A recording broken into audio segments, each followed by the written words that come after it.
무한히 돌아가고라는 제목으로 함께 말씀을 나누도록 하겠습니다.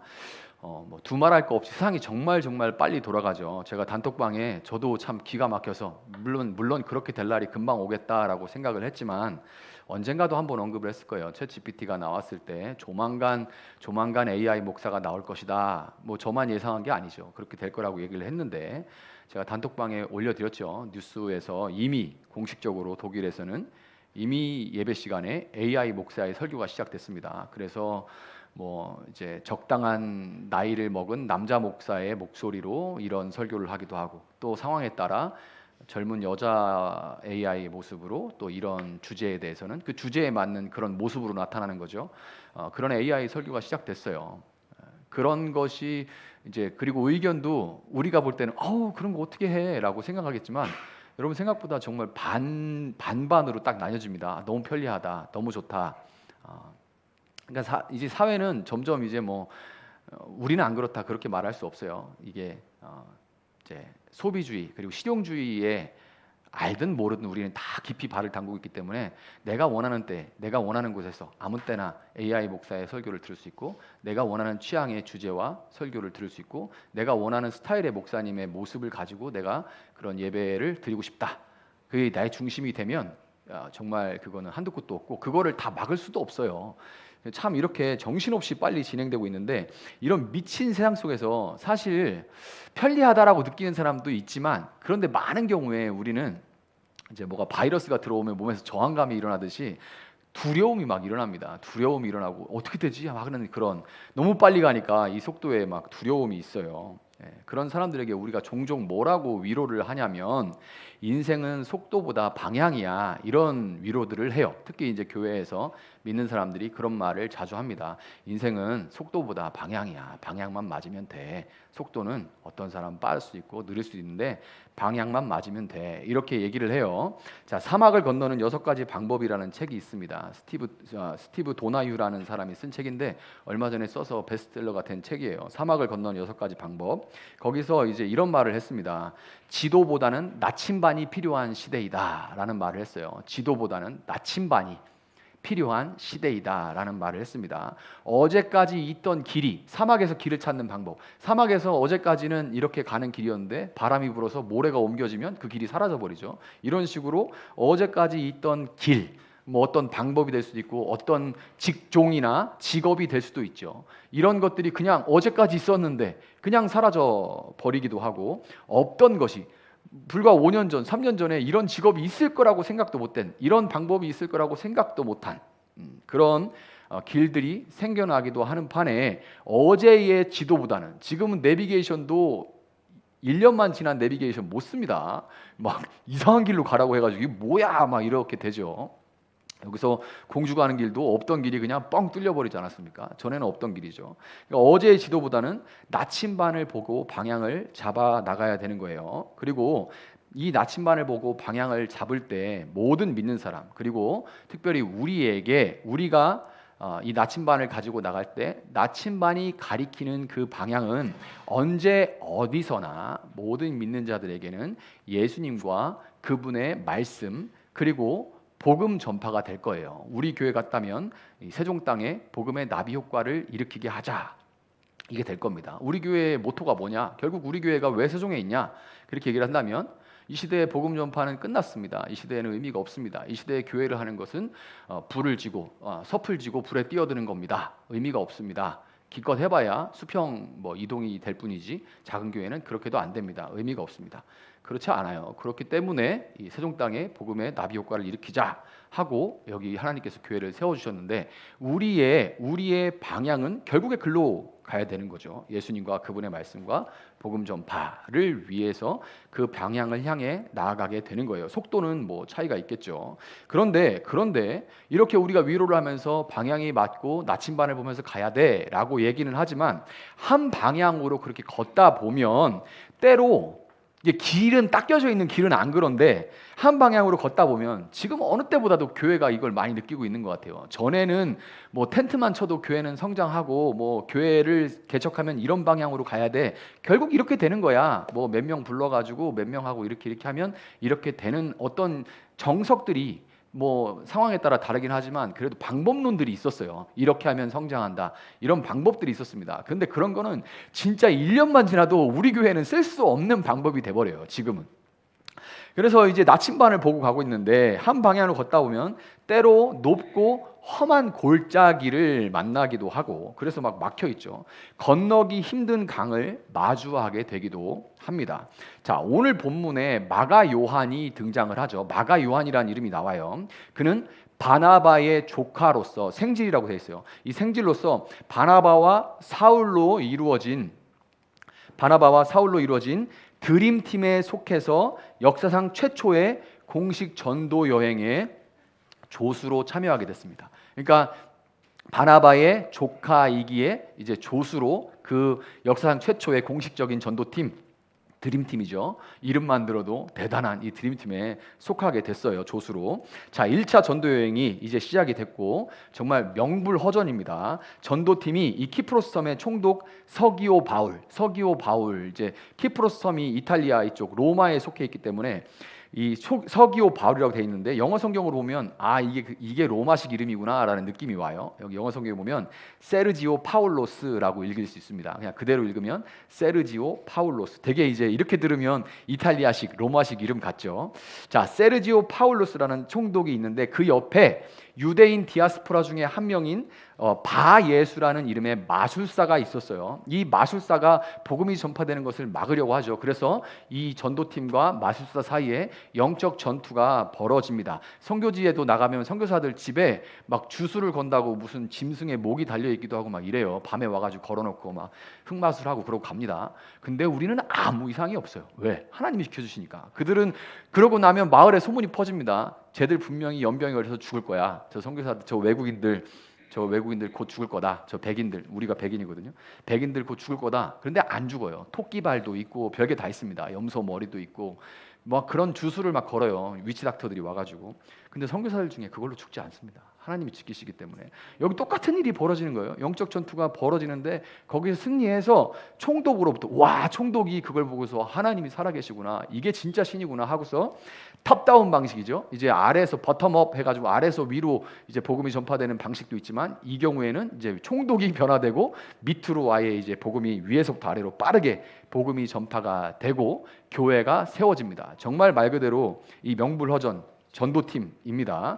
그런데 이런 놀라운 첫 성과에 모두가 조금 불안한 마음, 두려운 마음이 있었을 거 아니에요. 그런데 첫 성과에 기대치도 못하게 너무너무 놀라운 일들이 일어나고 있는 거예요. 그런데 이런 놀라운 일 뒤에 키프로스 섬에서 비시디아 안디옥으로 전도 여행이 걸음이 옮겨지려고 할 때, 이제 된다, 이게 되는구나 이러면서 이제 옮겨지려고 할 때 마가 요한이 예루살렘으로 돌아가 버리는 일이 벌어지고 말아요.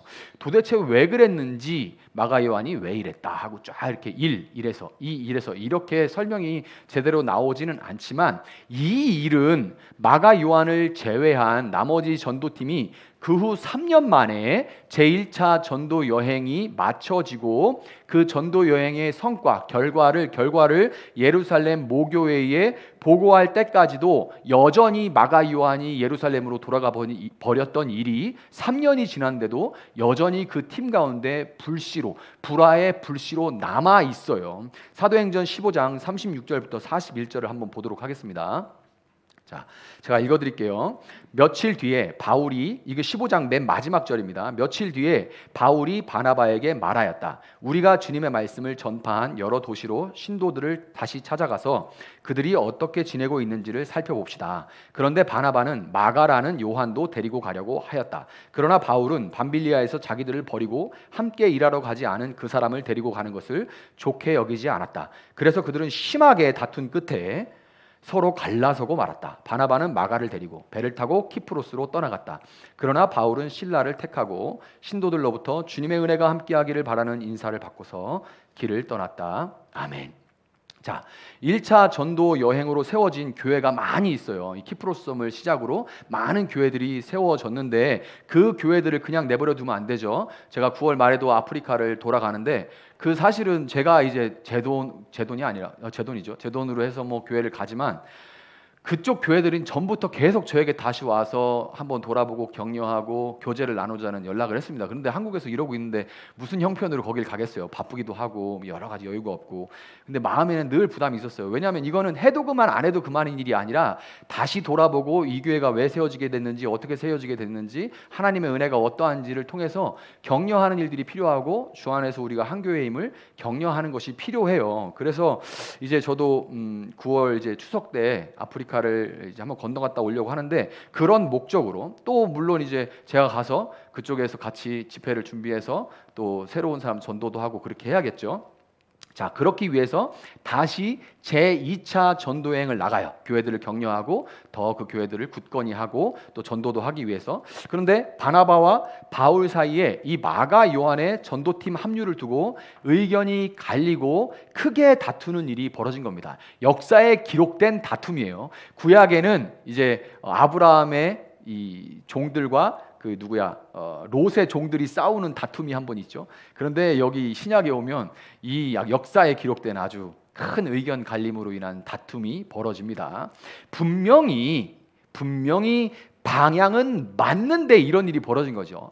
방향이 맞아요. 이 사람들이 지금 방향이 틀린 게 뭐가 있습니까? 분명히 예수와 그의 말씀과 복음 전파를 위한 방향을 두고 지금 가고 있는 거잖아요. 그런데 이런 일이 벌어져요. 이럴 때는 어떻게 해야 될까요? 자, 높고 험한 골짜기를 넘자. 그래서 넘어야 할 때도 있을 거고, 정면으로 돌파해서 넘어가야 된다라고 생각할 때도 있고, 또 이렇게 돌아가야 될 때도 있을 것이고, 홍수로 물이 막 불어 나가지고 어찌할 수 없을 때는 그냥 물이 줄어들기를 무작정 기다려야 할 때도 있을 겁니다. 자, 그래서 오늘은 이 성경을 통해서 마가 요한의 행동에 대해서 왜 그런 행동을 했는지 몇 가지 단서들을 성경이 제공을 합니다. 이 단서를 중심으로 분쟁의 불씨가 된 원인과 이후 사도들의 모습을 통해서 그 해결 방법들을 한번 살펴보도록 하겠습니다.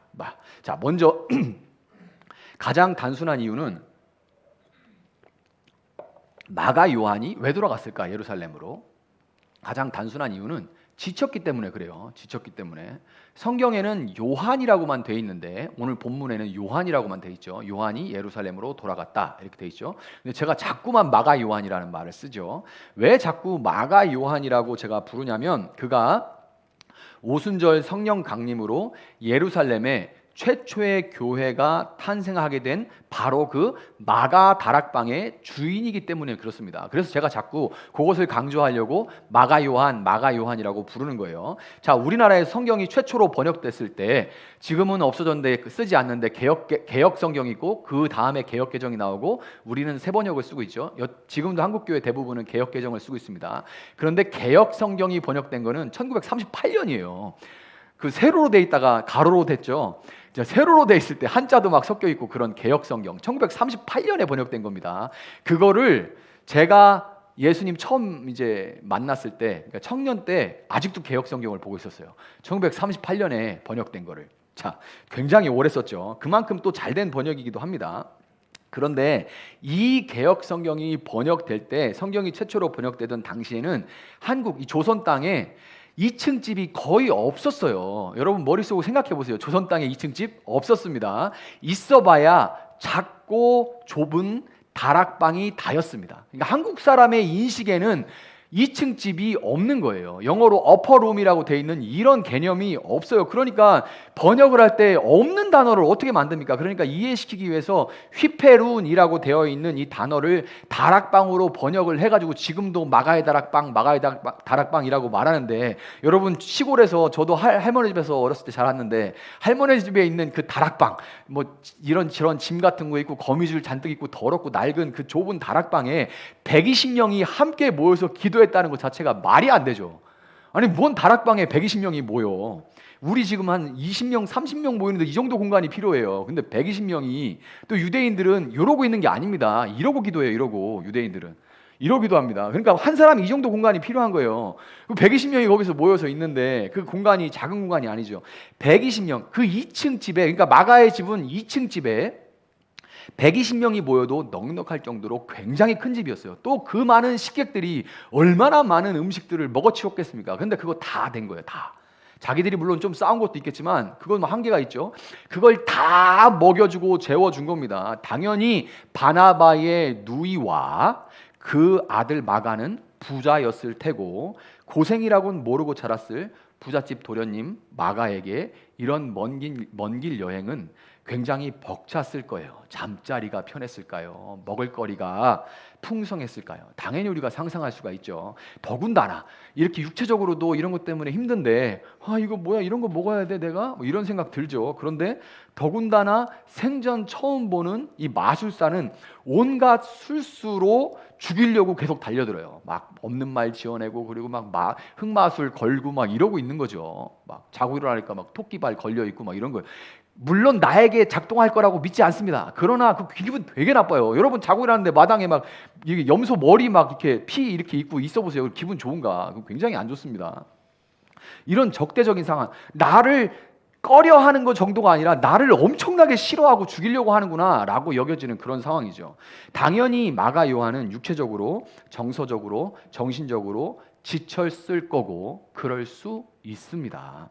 여러분 가운데 마가 요한 같은 부자는 없어요. 그런 마가 요한 같은 부자가 없다면 제가 굉장히 친하게 지낼 텐데 그런 부자는 없어요. 그렇지만 초등학교에서 중학교로, 또 중학교에서 고등학교로 학년이 높아지면서, 또는 학교라는, 대학교까지 있으면서 이제 학교라는 그 울타리를 벗어나서 거대한 세상을 앞두고 있거나, 아니면 이제 세상에 첫걸음을 떼고 쓴맛을 보면서 뭐 인터뷰도 보고 뭐도 하고 이러면서 와 진짜 세상 만만치 않네, 쓰네, 나 정도면 될 줄 알았는데 되게 안 받아주네, 이러면서 지칠 수가 있죠. 그런데 여러분, 사회 초년생만 그런가요? 아니죠. 어제의 지도가 의미가 없어지는 그런 세상을 살아가는 우리는 언제든지 버거워하면서 육체적으로, 정신적으로, 또 정서적으로, 영적으로 지칠 수 있는 연약한, 그런 연약함이 있는 그런 존재들이에요. 아프니까 청춘이 아니라 아프면 환자입니다. 환자는 일하는 사람이 아니라 먹고 쉬고 누리고 회복할 사람이에요. 그래서 제가 여러분한테 일하라고 얘기를 안 하는 겁니다. 왜냐하면 여러분 중에 정상인 사람이 없기 때문에 그래요. 다 아픈데 그러니까 아픈 사람들이니까 일을 잘 안 시키는 겁니다. 아프면 쉬라고, 먹고 놀고 누리고 회복하라고 그냥 내버려 두는 겁니다. 그런데 주의할 게 있어요.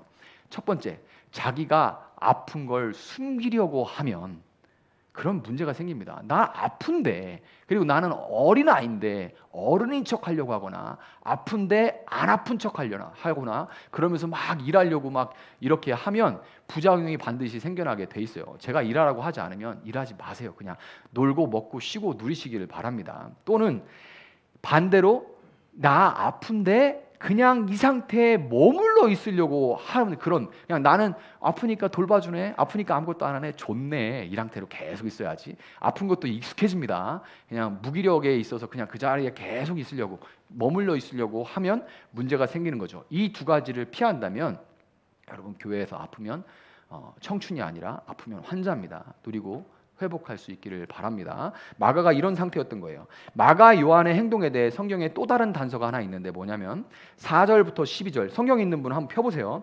4절부터 23장 4절부터 12절과 오늘 우리 읽었죠. 그리고 13절부터 시작하는 단락이 나눠져 있는데 13절은 사실 단락이 나눠지는 첫 번째 부분이죠. 그 시작되는 단락 위에 소제목을 한번 보세요. 성경 있는 분들은 그 소제목, 파란색이나 빨간색으로 써 있는 소제목을 보시면 제 성경에 뭐라고 되어 있냐면 바나바와 사울이 키프로에서 혹은 구브로에서 전도하다, 이렇게 소제목이 돼 있고 13절부터 시작되는 단락에는 이렇게 붙어 있어요. 바울과 바나바가 비시디아 안디옥에서 전도하다, 이렇게 되어 있습니다. 이 바나바와 사울이, 그 다음에는 바울과 바나바가, 이렇게 되어 있어요. 슬쩍 봐도 바나바와 사울에서 바울과 바나바로 이름의 순서가 바뀌어 있다는 것을 볼 수가 있죠. 이때부터 바뀌기 시작한 거예요. 사울에서 바울이 된 것은 유대식 이름인 사울을 로마식 이름인 바울, 아까 세르지오처럼 여기도 파울로스, 로마식 이름이에요. 이 이방인들을 상대하기에 로마 제국 사회에서 이방인들을 상대하기에 이름이 뭡니까? 사울입니다. 그러면 이제 미국 가가지고 한국 이름 얘기한 거랑 마찬가지예요. 그러니까 이름이 뭡니까? 전 존입니다. 저는 리차드입니다. 이런 식으로 영어 이름 얘기한 거랑 똑같죠. 이 파울로스가 이방인들을 상대하기에 적당하기 때문에 이제 사울을 바울로 바꾼 거예요. 바울이라는 이름은 작은 자라는 뜻입니다. 이것 때문에 작은 자라는 이름 뜻 때문에 예전에 사울이라는 이름이 큰 자라는 뜻인데 이 바울이 예수님을 만나고 겸손해져 가지고 작은 자라고 이름을 바꿨다 이렇게 설명하는 분들이 있었을 거예요. 들어본 분들이 있을 겁니다. 그런데 사울은 큰 자라는 뜻이 아니라 간구하는 자라는 뜻이에요. 둘 다 좋은 이름입니다. 그러니까 이름은 그냥 로마식으로 바꾼 거예요. 여러분이 영어 이름으로 이름을 바꾸듯이 로마식으로 바꾼 건데 정말 중요한 거는 이름 바뀐 게 아니라 이름 순서가 바뀐 게 중요합니다. 사역의 주도권이 바나바에서 바울로 넘어갔다는 걸 보여주기 때문에 그래요. 사역의 주도권이 바나바에서 바울로 넘어간 거예요. 바나바는 사람을 섬기고 챙기는 그런 유의 사람이에요. 그런데 바울은 대중 앞에서 열정적으로 말을 할 수 있는 그런 사람이었습니다. 바울이 설교하는 장면을 보면 성경에 일부러 기록이 되어 있어요. 그가 손을 흔들며, 그러니까 저처럼 이렇게 원고 보고 설교하는 게 아니라 이거 없이 그냥 막 나와서 막 손을 막 이렇게 흔들면서 막 이렇게 열정적으로 설교를 했다는 얘기예요. 그냥 이렇게 앉아서 한 게 아니라 열정적으로 그런 사람이었어요. 바울은 가만히 있지 못하는 막 열정이 넘쳐가지고 그래서 막 손을 제스처를 써가면서 설교를 하던 사람입니다. 목사가 앞에 서서 말한다고 교회에서 이 모양 저 모양 섬기는 사람들보다 큰 겁니까? 아니죠. 다만 이 복음 전파라는 사역에 있어서 말로 전함이 우선될 수밖에 없기 때문에 여러분 가운데 어떤 사람은 나의 삶이 누군가에게 예수를 전하는 그런 통로가 되기를 원합니다. 좋은 말이에요. 누군가가 우리가 사는데 가장 좋은 방법은 야 너는 왜 그렇게 살아? 라는 질문을 받도록 사는 겁니다. 나는 예수 때문에 그렇게 살아라고 말이 따라가는 거죠. 그런데 이렇게 해서는 평생 한 명 될까 말까고 대부분의 경우는 실패합니다. 너는 왜 그따위로 살아? 라는 말을 듣기는 쉽지만 와, 너 어떻게 그렇게 살 수 있어? 라는 말을 듣는 것은 정말 어려운 일이에요. 그래서 사실은 그런 경우에 저는 말은 진짜 못 전하겠네요 라는 핑계로 쓸 때가 참 많죠. 복음 전파라는 경우는 결국에는 말로 전하는 것이 이 우선이 될 수밖에 없기 때문에 바울이 이 사역의 주도권을 갖게 된 거예요. 주도하게 된 것뿐입니다. 그런데 마가 요한 입장에서는 이건 어떻게 보면 굴러온 돌이 박힌 돌을 빼는 상황이 돼버린 거예요. 바울은 어디까지나 다소의 촌구석에 박혀 있는데 바나바가 가서 데리고 온 거예요. 그래서 중앙 무대로 들어온 겁니다. 자기 삼촌이 아니었으면 이 바울은 그냥 제하에서 썩어질 그런 사람이었는데 삼촌이 데려와서 세워놨더니만은 지금 이렇게 외부에서 들어온 사람이 이 안디옥 교회의 담임 목사 역할이었던 바나바를 그냥 사역 주도권을 바뀌어서 이래라 저래라 하는 그런 입장이 된 거죠. 그게 마음에 들지 않는 거예요. 마가 요한은 분명히 예수를 믿는 사람이었지만 여전히 복음 전파라는 큰 그림을 볼 수 없는 미숙함을 갖고 있었고 이거는 우리 역시 마찬가지입니다. 여전히 우리 안에는 특별히 형제들이 많은 우리 가운데는 누가 더 큰가, 누구의 목소리가 더 큰가, 누구의 영향력이 더 큰가 하는 알게 모르게 은연중에 경쟁심이 끼어들 수가 있고 이것은 우리의 미숙함을 아까 연약함에 이은 우리의 미숙함을 보여주는 거예요. 이것이 분쟁의 원인이 되는 겁니다. 자, 마지막으로 골로새서 4장 10절 11절을 함께 볼게요. 한번 성경 볼게요. 제가 읽어드릴게요. 나와 함께 갇혀있는 아리스도가와 바나바의 사촌인 마가가 여러분에게 문안합니다. 마가가 여러분에게 가거든 잘 영접하라는 지시를 여러분이 이미 받았을 줄 압니다. 유수도라는 예수도 문안합니다. 할례 받은 사람들로서는 개역개정엔 여기가 할례파로서는 이라고 돼 있어요. 이들만이 하나님의 나라를 위하여 일하는 나의 동역자들이요 나에게 위로가 되어준 사람들입니다. 아멘. 자, 여기서 보듯이 마가는 무슨 당이래요? 할례파, 할례당이었습니다. 이게 무슨 얘기냐면 난지 8일 만에 할례를 받고 그것이 하나님의 백성이라는 증표다라는 강력한 문화적 틀을 갖고 있는 사람이었어요. 할례당으로서 마가는 복음을 받은 사람, 이방인들이 복음을 받는 건 너무나 좋은데 복음을 받으면 우선 할례를 받게 해라. 그래서 하나님의 백성이 됐다는 표를 갖고 가져야 된다라는 것을 주장하고 있는 사람이었는데 바울이 주도권을 가지고 있는데 바울이 이 말을 듣나요? 바울은 뭐라고 하냐면 로마서에 나와 있죠. 할례는 세상으로부터의 끊어짐을 상징하는데 예수를 믿은 사람은 이제 세상이 아니라 예수를 따르기로 했으니까 그들은 이미 마음의 할례를 받은 거다. 그 믿음으로 마음의 할례를 받은 것이기 때문에 육체적인 할례는 더 이상 필요가 없다. 그거는 겉사람을 위한 거다. 이러면서 이 마가의 말을 무시해버리고 이방인 신자들이 예수를 믿기만 하면 냅다 세례를 줘버리는 겁니다. 냅다 세례를 줘버리는 거예요. 마가 요한으로서는 이런 바울의 방식을 도무지 따를 수가 없었겠죠. 여러분, 마가 요한과 같이 우리가 이 자리에서 같이 같은 예수를 믿고 같은 장소에서 함께 예배를 드린다고 해도 각자의 배경과 살아온 여정, 그 과정과 문화가 다르면 여전히 불만과 마찰은 발생할 수 있습니다. 자기 생각, 자기 방식이 맞다고, 더 나아가서 이 방식만 맞다고 우기는 이 인간의 고질적인 편협함과 교만함 때문이에요. 이건 항상 불화의 씨앗입니다. 결국에 지금까지 제가 말씀드린 게 뭐예요? 인간의 연약함과 미숙함과 그리고 편협함과 교만함의 향연. 요즘 말로 이제 젊은이들이 쓰는 요즘 말로 이 연약함과 미숙함과 편협함과 교만함의 대환장 콜라보레이션. 이것들이 대환장 콜라보레이션으로 인해서 공동체에는 어느 공동체든 항상 갈등과 분쟁의 불씨가 존재하게 되는 겁니다.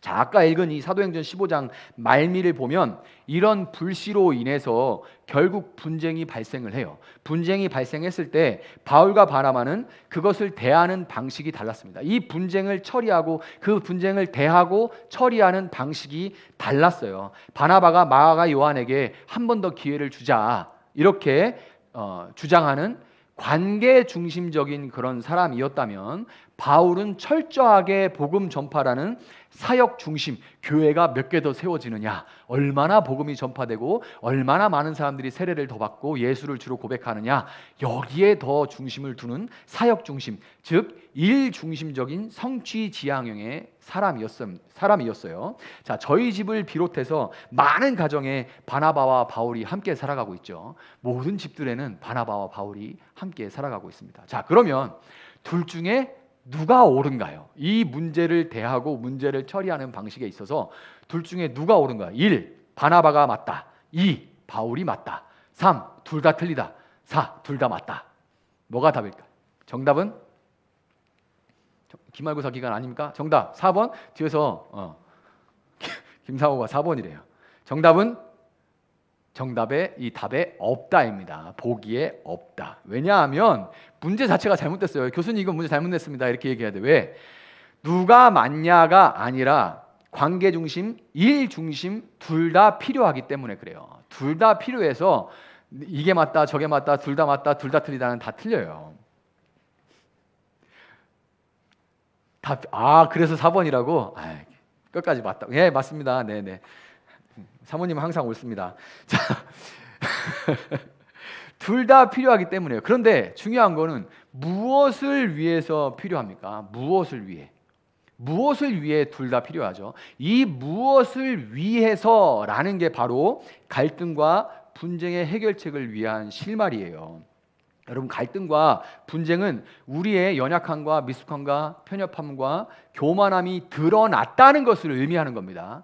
이게 분쟁이 생긴 것은 이런 부분이 있구나라는 것이 드러났다는 것을 의미하는 거고, 반대로 말하면 우리가 이런 것들로부터 구원받을 수 있는 기회가 왔다는 의미예요. 이런 연약함과 편협함과 교만함과 미숙함으로부터 구원받을 수 있다는 그런 의미인 겁니다. 몇 주 동안 제가 구원은 갇힌 것, 매인 것으로부터의 노임과 해방이라고 말씀을 드렸어요. 물론 구원이라는 것은 결국 죄로부터 용서받아서 죄의 사슬에서 놓이는 건데 좁은 의미의 구원이고, 조금 더 넓은 의미로는 매인 것, 갇힌 것으로부터 놓이고 해방되는 것을 구원이라고 말씀드렸죠. 예수로 인한 그 구원을 우리가 복음 전파, 무엇을 위해? 복음을 결국에 전파하기 위해서인데, 그 구원을 말하는 데 있어서 내가 먼저 그로부터, 이런 우리가 아직도 매여 있는 이런 것들로부터 구원을 받고 또한 여전히 계속해서 구원을 받아 나갈 수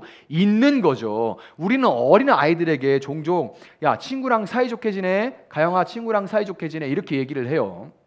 그런 말 참 잘하죠. 어린아이들은 가만 보면 만나면 참 잘 싸웁니다. 금방 싸우고, 또 언제 그랬냐, 이거 분명히 얘들 금방 싸우는데 꼭 금방 보면 또 좋다고 깔깔거리고 막 보고 만화 보면서 킥킥거리고 그러고 있어요. 금방 언제 그랬냐듯이 화해하고 친구가 되는 것이 어린아이들입니다. 반면에 어른들은 잘 싸우지 않아요.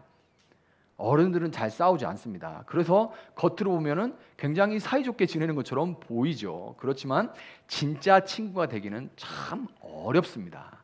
싸우기 싫어서, 부딪히기 싫어서 진짜 속을 드러내 보이지 않기 때문에 그래요. 애들은 금방 들여다 보이죠. 그래서 잘 싸웁니다. 그런데 또 금방 화해해요. 그래서 사이좋게 지내죠. 어른들은 사이좋게 지내는 것처럼 보이는데 속을 들여다보지 않습니다. 부딪히기 싫고 싸우기 싫기 때문이죠. 자, 모든 대형 교회가 다 그런 건 아니겠지만 규모가 크면 자신을 포장하기가 참 좋습니다. 자신을 포장하기가 참 좋아요. 반대로 작은 교회는 자꾸만 위장이 벗겨지고 밑바닥을 보거나 또 보이게 될 일들이 참 자주 생깁니다. 여러분들 가운데 대형교회 맛보고 우리 교회에 온 사람들도 있을 거예요. 그럼 여기서 참 숨기기 어렵죠. 제가 다 뚫어보고 있는 것 같죠. 왜냐하면 다 보이니까요. 다 보이거든요. 그리고 여러분들이 보여주잖아요. 왜냐하면 여러분 가운데서 대형교회 경험한 사람들은 거기서 담임 목사님하고 몇 번이나 얘기 나눠봤습니까? 근데 저는 제가 찾아가죠. 제발 좀 만나주세요 하고 찾아가죠. 밑바닥을 보거나, 서로도 마찬가지입니다. 보거나 보이게 될 일이 참 많이 생겨요. 그래서 개인주의가 확산되는 그런 시대에 자신을 드러내지 않고 이 피상성 속에서 개인적인 신앙생활을 하려는 사람이 참 많습니다. 그나마도 신앙생활을 하지 않으려는 시대지만 하려고 하면 이제 대형교회 가서 적당히 개인주의 속에서, 피상성 속에서 이렇게 누리자 하는 사람들이 참 많아요. 그러나 여러분, 이 피상성 속에서 숨어서 스스로나 또는 지체들을 통해서 거울처럼, 미러링이라고 하죠. 이 거울처럼 자신의 연약함, 누군가를 봤을 때는 나도 저런 면이 있구나, 또 내가 보이기도 하죠. 이렇게 자신의 연약함, 미숙함, 편협함, 교만함을 직면하지 않는다면 결코 진정한 의미의 구원을 이룰 수가 없습니다. 왜 신앙생활 20년, 10년, 20년, 30년에도 잘 변하지 않냐면 한 번도 나의 그런 더러운 모습, 연약한 모습, 미숙한 모습을 직면할 일이 없기 때문에 그래요. 좋은 서비스를 받으면서 31가지의 프로그램이 준비되어 있으니 여러분이 맛깔 나는 대로, 먹고 싶은 대로 골라 먹으시기 바랍니다. 누리세요, 즐기세요, 이렇게 하는 그런 데에서는 내 밑바닥을 보여줄 일도 없고 누군가의 밑바닥을 볼 일도 없어요. 그러면 그것을 직면할 일도 없죠. 그런데 여러분, 이런 것은 어디까지나 소비주의 사회에서 내가 원하는 이 종교성을 소비하는 종교 소비 행위일 뿐이지 진정한 의미의 이 구원, 신앙생활이 될 수가 없는 거예요. 사도행전 15장 40절에서 바나바와 바울은 비록 다투었지만 형제들에게 주의 은혜의 부탁함을 받고, 라고 아까 우리가 읽었죠. 주의 은혜의 부탁함을 받고, 즉 기도를 받고 떠납니다. 그들은 기도를 받고 떠나요. 야고보서 5장 16절에 이런 말씀이 있습니다. 그러므로 여러분은 서로 죄를 고백하고 서로를 위하여 기도하십시오. 그러면 여러분은 낫게 될 것입니다. 의인이 간절히 비는 기도는 큰 효력을 냅니다. 아멘. 여러분, 서로에 대한 피상적인 앓을 넘어서서 우리 교회 작은데도 여전히 피상적인 부분이 너무나도 많이 남아 있어요. 제가 좀 미숙한 부분도 있습니다. 저는 개인적으로 여러분을 다 깊이 알지만 서로 연결해 주는 데 있어서 제가 너무나 부족한 그런 면을 느껴요. 서로 이 피상적인 알을 넘어서서 서로 좀 진정으로 알고 서로의 연약함과 미숙함과 편협함 그리고 교만함으로부터 해방되고 자유함을 누리도록 주의 은혜를 부탁하며 기도를 할 수 있기를 바랍니다. 저는 우리 교회 초창기에 청년들이 자발적으로 막 3, 3, 5 여행을 이렇게 가면서 1박 2일, 2박 3일 여행을 가가지고 그 안에서 밤에 뭐 놀러 간 사람들이 밤에 따로 막 이렇게 죄를 고백하고 서로 죄를 고백하고 병 낫기를 그렇게 낫기를 기도했을 때 죄가 그 병 중에 가장 큰 병이죠. 그 병 낫기를 기도했을 때 끊어지지 않고 계속해서 반복하는 그 죄들을 고백하고 그것을 인해서 아파하면서 함께 기도했을 때 어떤 은혜가 임했었는지를 기억하면 가슴이 뜨거워집니다. 비록 포장을 벗고 자신을 드러낼 때 부끄럽고 아플 수 있지만 구원의 이 복음이 먼저 자신에게 또 우리에게 전파될 수 있기를 바랍니다. 자, 다음으로 갈등과 분쟁은 우리를 결국 복음에 합당한 사람으로 또한 복음에 합당한 삶을 살아가도록 만들어 갑니다. 갈등과 분쟁을 통해서 우리를 복음에 합당한 사람이요 복음에 합당한 사람으로 그런 삶을 살아가도록 만들어 가게 돼요. 디모데후서 4장 11절을 보면 이런 말씀이 있습니다. 누가만 나와 함께 있습니다. 그대가 올 때에 마가를 데리고 오십시오. 그 사람은 나의 일에 요긴한 사람입니다. 마가를 데려와라. 나의 일에 요긴한 사람이다. 이게 누가 쓴 말이냐면 디모데후서는 바울이 사형당하기 직전에 그 전에 썼던 감옥에 2번 갇히는데 한 번은 가택연금이었어요. 괜찮은 집에 꽤 널찍한 로마에 있는 집에 집 안에서 나오지만 마 이런 분위기였다면 이 감옥 디모데후서가 쓰일 때의 감옥은 마메틴이라고 해서 제가 그 감옥을 가봤었는데 지하 감옥이거든요. 딱 사형장까지 문 하나만 뚫려 있습니다. 창문으로 저 문 하나만 보여요. 거기서 이제 죽은 사람들의 이 걸음이 보여지고 데드맨 워킹이라고 하죠. 죽은 사람들이 걸어가는 걸음이 보이고 그 사람들이 목이 잘려 죽는 그 피비린내가 이제 바람이 향해서 들어오는 이런 곳이 이제 지하 던전 그 마메틴 거기 들어가면 나오지 못하는 곳입니다. 이 사형당하기 직전에 죽음을 앞두고 지하 감옥에서 영적인 아들인 디모데에게 보낸 편지가 디모데후서예요. 거기서 바울이 죽기 전에 마가를 언급하면서 그가 자신의 일 곧 복음 전파에 요긴한 사람이다라고 그렇게 그를 인정하고 있습니다. 죽기 전에 그는 나에게 요긴한 사람이다. 그는 이 일에 요긴한 사람이다라고 인정하고 있어요. 그런데 여러분 마가가 변했나? 마가는 끝까지 할례파였습니다. 마가는 끝까지 할례파였어요. 그러니까 우리로 그냥 쉽게 얘기하면 우리는 장로교고 침례교, 유아세례 주지 않는 침례교 거기는 유아세례 없다. 우리 장로교는 유아세례 있다. 그 끝까지 그거는 좁혀지지 않는 거예요. 그건 침례교고 우리는 장로교입니다. 그냥 끝까지 침례교였는데 바울은 그의 사역 내내 할례파들로 인해서 애를 참 많이 먹었습니다. 왜 할례 안 줘? 이러면서 쟤는 율법 전체를 무시하는 애야. 막 이렇게 할례파들이 가는 곳마다 바울에게 시비를 걸어서 참 애를 많이 먹었어요. 그럼에도 마가는 인정하고 있는 겁니다. 마가는 인정. 과연 이 바울에게 무슨 일이 있었던 걸까요? 갈등과 분쟁을 통해서 마가뿐 아니라 바울도 그의 연약함과 미숙함과 이 편협함과 교만함이 드러났습니다. 그것이 드러난 이후로 바울은 참 많은 육체적, 정신적, 정서적, 영적인 그런 영적인 환난을 겪었어요. 그 이후로 바울도 참 많이 그런 환난과 고난을 겪게 됩니다. 그러면서 이 어떤 변화가 나타나는지는 바울이 고백하는 자신에 대한 고백을 통해서 우리가 알 수가 있어요. 점점점 달라져 갑니다. 뭐라고 처음에는 자기를 소개하냐면 사도들 중에 지극히 작은 자라고 자기를 소개합니다. 근데 조금 지나면 시간이 가면서 바울이 자기에 대해서 뭐라고 소개를 하냐면 성도 중에 지극히 작은 자보다 더 작은 나라고 소개를 합니다. 좀 더 지나면 어떻게 변하는 줄 아십니까? 나는 죄인 중에 괴수다라고 말을 해요. 이렇게 많은 사랑을 받았는데 나는 그 사랑에 전혀 반응하지 못하고 있구나. 여러분보다 나는 더 괴수인 게 뭐냐면 나는 괴물이다.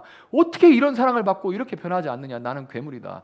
왜 내가 괴물이냐? 너희들보다 나는 더 큰 사랑을 받았는데 왜 나는 여전히 이 모양이냐라고 그렇게 고백을 해요. 그러면 우리가 볼 때 바울이 뭔 죄를 그렇게 많이 졌대? 이렇게 말할 수 있는 사람인가요? 아니죠. 여러분 우리는 늘 자신은 의도로 평가하고 다른 사람은 결과로 평가하는 경향이 있습니다. 나는 의도로 평가하고 다른 사람은 결과로 평가해요. 나는 내 의도를 아니까 결과가 충분히 안 나와도 의도를 통해서 합리화를 해요. 이거는 본능입니다. 엄청나게 빨리 합리화를 해요. 그렇지만 다른 사람은 결과가 안 나오면 틀렸다고 여기고 싸우거나 더 나아가서 요즘 말로 쉽게 손절을 쳐버립니다. 손절이라는 말 경제학에서 나오는 말인데 사람도 그냥 쟤는 나한테 도움 안 돼. 손절 쳐버리죠. 결과를 보니까 쟤는 안 될 놈이야. 그냥 손절 쳐버려. 나한테 유익이 안 돼. 도움 안 돼. 그냥 다 손절 쳐버린단 말. 손절을 쳐버리는 거예요. 그런데 하나님은 우리가 이것을 반대로 하게 만들어 가세요. 반대로 하게 만들어 가십니다. 그래서 아픈 거예요. 자신은 행동으로 평가하게 하십니다. 다른 사람은 의도로 평가하게 만드시는 거예요. 그러니까 갈수록 내 눈에 티는 더 잘 보이는데 다른 사람의 눈에 들보는 안 보이게 되는 겁니다. 제가 신앙생활을 해가면서 느끼는 것은 갈수록 저에게는 박해지고요. 다른 사람은 그 의도가 보여서 관대하게 대하게 된다는 겁니다. 저도 굉장히 칼같이 자르고 그런 스타일인데 그게 안 돼요. 이제 그 의도가 보이는 거예요. 이런 거죠. 그 사람 쟤 이런 과거 때문에 이런 상처 때문에 이런 일 때문에 그렇구나 라는 게 너무 잘 보이고 거기에 엄청나게 공감이 돼요. 왜 그런지 모르겠는데 갈수록 더 그래. 나이 탓도 있겠죠. 그러나 그냥 나이 탓만은 아닙니다. 주님 안에 있으니까 주님이 나를 그렇게 용납해 주시듯이 그런 것들이 보이는 거예요. 그래서 저도 모르게 그냥 이해해요. 그럴 수 있지. 이해해요. 그리고 품어버리게 됩니다. 그럴 수 있지.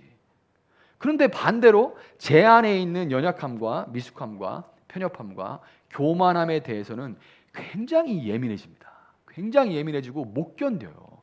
그게 더 크게 느껴집니다. 예전에는 그냥 넘어갔던 일들이 굉장히 크게 넘겨져요. 고통스럽죠. 오죽하면 바울이 로마서 7장 24절에서 이렇게 고백을 합니다. 나는 비참한 사람입니다. 누가 이 죽음의 몸에서 나를 건져주겠습니까? 이렇게 탄식을 하는 거예요. 역시 마찬가지로 뭔 죄가 그렇게 많대? 이게 아니에요. 예민해지는 거예요.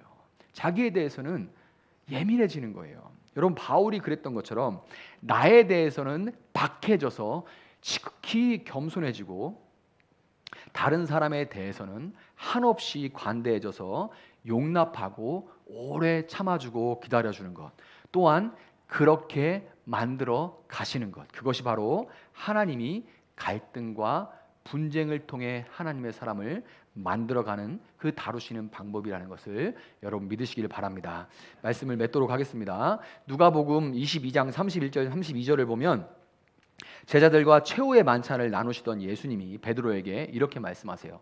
시몬아 시몬아 보아라 사탄이 밀처럼 너희를 체질하려고 너희를 소나기에 넣기를 요구하였다. 그러나 나는 네 믿음이 꺾이지 않도록 너를 위하여 기도하였다. 네가 다시 돌아올 때에는 내 형제를 굳세게 하여라. 아멘. 이렇게 예수님이 시몬 베드로에게 그렇게 말씀하세요. 여러분 우리가 어떤 인간적인 수단이나 방법으로 우리의 연약함과 미숙함과 편협함과 교만함으로 인해서 일어나고 또 앞으로도 일어날 이런 갈등과 분쟁을 인간적인 방법과 수단으로 해결하려 할 때 사탄은 마치 밀을 채질하듯이 밀을 키질하듯이 쉽게 우리 공동체를 까불러서 바람에 날려버릴 수 있습니다. 어떤 방법과 수단을 써도 잠깐은 먹히는 것처럼 보일 수 있지만 그 사탄이 이렇게 한번 휘휘하면 바로 다 날아가 버리고 밀가부르시 교회가 들쑤셔질 수 있어요. 그러나 우리는 우리 자신보다도 더 잘 아시면서도 여전히 우리를 위해서 기도하시는 예수님 또 우리를 위해서 먼저 십자가로 우리를 용납하시고 길이 참아주시는 예수님이 계시기 때문에 네 형제를 굳세게 하여라 라는 예수님의 말씀처럼 결국 갈등과 분쟁을 통해서도 갈등과 분쟁 가운데도 오히려 더욱 성장하고 굳건하게 서가게 된다는 것을 여러분 소망 가운데 믿으시기를 바랍니다.